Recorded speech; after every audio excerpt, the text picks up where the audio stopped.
Hallelujah. Shalom to everybody who's watching this. Praise the Lord. God is good. The Bible says in Lamentations and Malachi that because of the mercy of God, we are alive and His mercies are new every morning. Great is thy faithfulness, Lord. Indeed, God is so good and He is so faithful. And when we look towards God, He would not allow our faces to be ashamed. And His word is established in heaven. It cannot change. Our God is a merciful God. Praise the Lord. And because we need to have an attitude of thankfulness towards God in whatever situation He is in, that we are alive. We are alive, that we are able to record this video. I just thought to share quickly, as I'm not doing any editing in the video, and I just want to pray and start the video. Lord, we just surrender everybody who is watching this video into your hands this afternoon, oh Lord, and we really want to praise you and thank you for giving us such a beautiful place to record this video, Father. It is really by your grace, oh God, that, Lord, we have the peace and your joy. Thank you, Jesus, for everybody who's watching this, and I speak shalom to your homes. I speak shalom to your relatives. I speak that the joy of the Lord be your strength. And I seal this word, the joy of the Lord is your strength upon everybody who's watching this. And I pray, Holy Spirit, move in the hearts and in the houses of these people. Holy Spirit, I pray that they may invite you in their houses. Hallelujah. They may invite you to invade their rooms right now, Jesus. Hallelujah. Let the glory of God, the Kabod glory of God, the Shekinah glory of God completely cover you right now. Cover your rooms right now, wherever you are sitting right now. Hallelujah. I pray for the saving knowledge of Jesus in your lives. The Bible says that He Himself bore our iniquities. Yes, the Word of God says that He who dwells in the secret place of the Most High shall abide under the shadows of the Almighty. Psalms 91 verse 1. I will say of the Lord, He is my refuge and my fortress, my God, in Him I will trust. I pray that the Lord may give you the heart to trust Him. Surrender every area of your life right now to Christ. Don't leave anything with yourself. Every area of your life, your family life, your financial life, how you run your house, how you do the kitchen, whatever you're going to cook today, surrender everything in your life, and may the peace of the Lord fill you right now. The blood of Jesus cover your family. The blood of Jesus cover everybody in your house. And the Lord give me the grace. The Lord give me the words to record this video. In Jesus' name I ask. And I bless you all. Shalom. Amen. And very quickly I wanted to share a testimony. When we talk about spiritual warfare, the Bible very clearly says that we wrestle not against flesh and blood, but against the principalities and powers of darkness.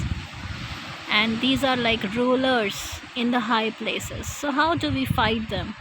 We can't fight against man. We are fighting against the rulers and the principalities. So there are rankings of demonic spirits in the spiritual realms.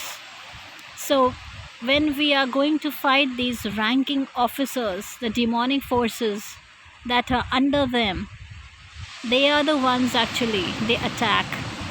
So we don't go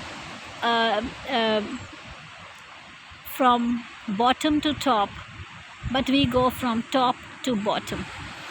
So when we want to understand about the warfare, we must understand the warfare from the Word of God. The Word of God is our authority, which we need to use. So firstly, Psalms 91 first verse,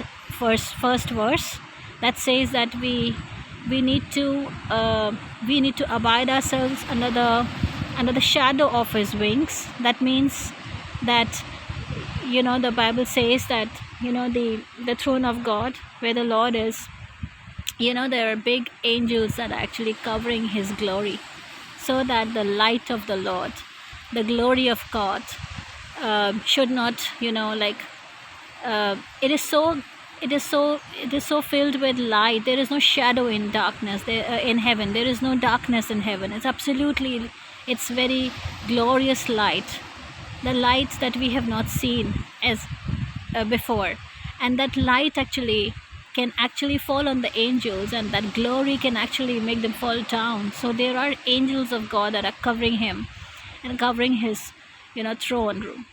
And the Bible says that He dwells in the secret place, and that is a secret place.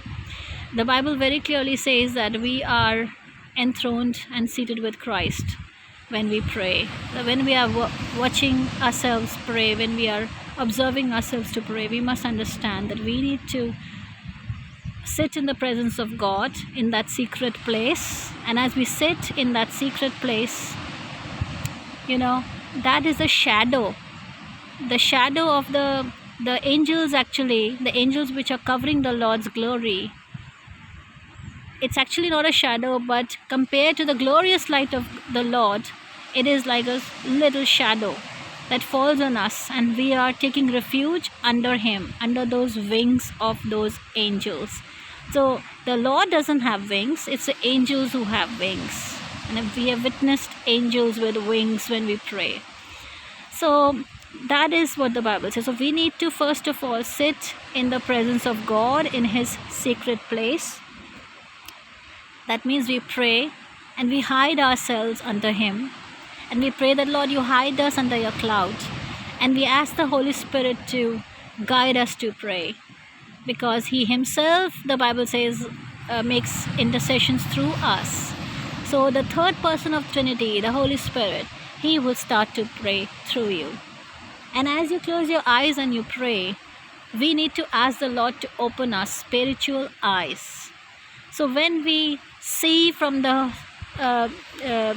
spiritual eyes, that is through the gifts of the Holy Spirit. For that also, to pray in the Spirit, you need to be dependent upon the Holy Spirit. And to use your gifts, you need to, of course, ask the Lord for those spiritual gifts. So when you open the spiritual eyes, the eyes of your spirit, the ears of your spirit are open. Okay? Now your body is always at war with the spirit, but it is the spirit that is strong, because the Lord said, when He went in the Garden of Gethsemane, and the Lord is putting in my heart to share that, when they came to arrest Jesus and He was going to the garden to pray, He asked His disciples, and He said one thing. And He said that the spirit is willing, but the body is weak. So our body may be in a weak position to pray, but the spirit is not, because the Holy Spirit is in us and He prays through us. So the first lesson was on the baptism of the Holy Spirit. And when you get the utterances, you need to practice that. And second, you need to ask for the gifts of the Holy Spirit. And one of the gifts is that you need to ask the Lord to open your eyes and pray. And when He gives you the visions, you start to pray. And you just ask the Lord. You totally depend upon the Lord, and you continue with the vision. So you need to close yourself in a room and continue with the vision. It needs practice. It needs sacrificial time in prayer. When you dwell in the secret place of the Lord, you are not going to visit the Lord. You make a habitation with Him. You need to dwell. You need to linger on in prayer. You can't be there for 5 minutes and say that I did my intercession. That is not called intercession. Intercession is when you sit in the presence of God, you depend upon the Holy Spirit, and you continue in prayer. You are not supposed to be distracted. You're not supposed to be boggled down with the things of the world, but you are praying to God. When you're praying in tongues, you're praying to God. And God Himself is praying through you. and you're seated with Christ in the heavenly places and you're praying. So just be led by the Spirit of the Lord as He gives you the utterances, as He speaks to you. Sometimes the Lord has shown me people's faces I do not know, and we need to follow that. We are praying for something else, but you cannot. The churches today, many of the prayer groups we have seen over the years of time, they have a pen and paper, they write down the points. That is not the way to pray, because you're using your intellect to pray. You can never win the spiritual warfare, because devil very clearly, he will try to attack your mind. That is not the way to pray. You depend upon the Lord. The Holy Spirit knows the points. You're not going to miss your points when you're praying. So whenever we sit in the presence of God and we pray, we depend upon the Holy Spirit. We ask the Holy Spirit, Lord, just help us to pray. And the Holy Spirit will fill you with the refreshing. It's like the oil that pours on your body. I pray that He be able to refresh you right now.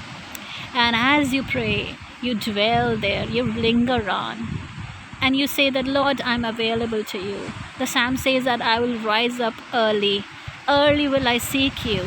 How much is the early? So I'm giving you quickly the points to understand about praying in the Spirit. That is called praying in the Spirit. So firstly, again I repeat that when you are filled with the power of the Holy Ghost, you are filled with the presence of the Holy Spirit. When you're filled, it's going to burst out, and it bursts out through the praying of tongues, and God gives you new words and utterances. As you continue to utter those beautiful words that come from the Lord, whether they make sense to you or not, like a small baby, when he starts to speak, they may not understand what they're speaking, but as they continue to speak, you get words.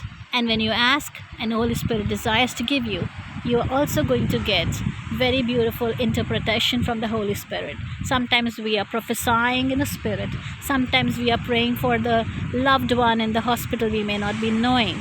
So give the Lord completely surrender to the Lord. Give the Lord complete freedom to help you to pray. And as you pray and continue, and as you practice day after day, weeks after week, sometimes the Lord will lead you to fast and pray. And as you fast and pray, you get more filled up. Your cup gets filled up. It's the oil, the anointing oil. So, there is something to do with that oil. See, when we read in the Old Testament, David was anointed by Samuel. He took the oil and anointed Samuel. Now, whenever we use the anointed oil, Bible also says that whenever any one of you are sick, you ask the elders of the church to come and pray over you, to lay their hands on you to pray.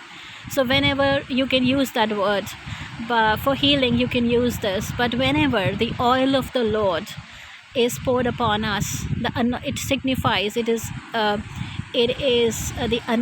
Holy Spirit that they are talking about right now.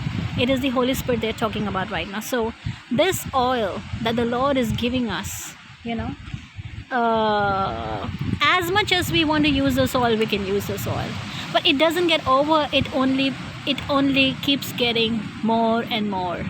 It gets filled up. The Bible says, my cup runneth over. Psalms 23 says very clearly that my cup runneth over. It is the anointing oil in you that keeps getting, filled up. More and more power of the Holy Spirit comes upon you. And then when you're using, and as you pray in the Spirit, the Lord will give you the right word. So you don't have to use your intellect to get the right word, to use the right word. Okay, from this ministry, let me take this word. From that ministry, let me use this. No, the Holy Spirit will tell you the word. And His word is the right word for your season, for your times. And you use that word. And that word you need to use with authority as a child of God. You use that word on the enemy, and the enemy is going to be slain. The Bible says they come in one direction, but they'll run from you in 7 different directions. So this is something I wanted to share. I don't want to make the video very long. And try to practice this. Holy Spirit really wants to fill everybody. So don't say that the Lord, I asked for the anointing of the Holy Spirit. Don't grieve the Holy Spirit by saying that I asked the Lord for the anointing of the Holy Spirit, but He doesn't fill me. No, don't doubt Him. Don't doubt His power. And I wanted to share a testimony. I'll quickly share a testimony. And one day, that was almost, I think, 13 years ago, 14 years ago, in one of the cities in Gujarat, India, I was going to the church and I was on a scooter and I was just trying to rush for the service. And I realized that I was supposed to cross the road, but a huge bus was coming from a different direction, and I took a wrong turn. And I thought that within a second, I am going to be hit by this huge bus.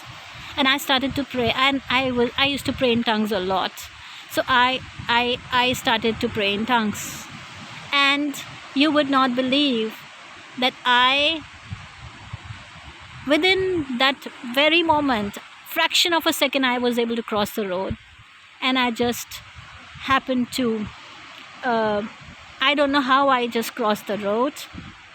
It was that I was just lifted up and I just crossed the road. And I realized there was no bus, nobody saw me. There were crowds of people there, they didn't understand what happened. And there was a heap of some sand or something, some construction material on the other side of the road. And an old man walked up to me on a very old scooter, and he didn't say a word to me. And I wanted to thank him, and I was kind of shocked. I didn't understand what happened. I was crossing the road. It was almost a 20 feet big road. Within a second, it is not possible. My mind was not able to understand what happened. All I knew was that God saved me. His angels, they just probably lifted me up, and then, I crossed over. I was unhurt. In fact, the handle, the brakes and all were not working properly. So I left the scooter there and I rushed for the service on an auto rickshaw. And the man who helped me to get up from the ground, like I was actually on the heap of sand, unhurt. And every day I used to go to office from the same bus stop, and there was no heap of sand. That day I don't know how, but there was some sand there and I didn't get hurt. And that man, he picked me up and he just walked away. And whenever I happen to cross that road, I always thank the Lord. And I know that His angels are here, because the Bible very clearly says, when you continue to read Psalms 91, it says that He will give His angels charge over me to keep you in all your ways. In their hands they shall bear you up, lest you dash your foot against a stone. So they just, took me out of that road, and they just kept me in place. And I can tell you testimony after testimony in every video, but this is one testimony I know. And the Holy Spirit also told me that He's not bound by time. So we feel that we are in this season of this pandemic, but it's not bound. The Lord is not bound in time. He's out of the timeline. His ways are not our ways. So God bless you, and I pray that God may use you and you may understand the tactics of the spiritual warfare. It's not I that is telling you, but I'm just sharing my experiences of the spiritual warfare. I have not yet come to the warfare. I'm just trying to tell you how to initiate this, praying in the Spirit. And if you practice these, I assure you that the Lord is going to give me more verses. And I'm having some technical problem in loading more videos, but my next videos will help you understand more from the verses from the Old Testament and the New Testament. And one thing is very clearly I want to say is that don't do anything that the Holy Spirit is not telling you to do. Obey, and obedience is one thing. Saul lost his kingdom because he didn't wait when the prophet Samuel asked him to wait. And he said, couldn't you have waited a little longer? And if the Holy Spirit has said something to you, He's going to do it. He is not a God who will lie. So if He's promised you anything, you you claim those promises and those prophecies in your spiritual walk with the Lord. And that is why the Bible says that we walk by faith and not by sight. So walk by faith. God bless you.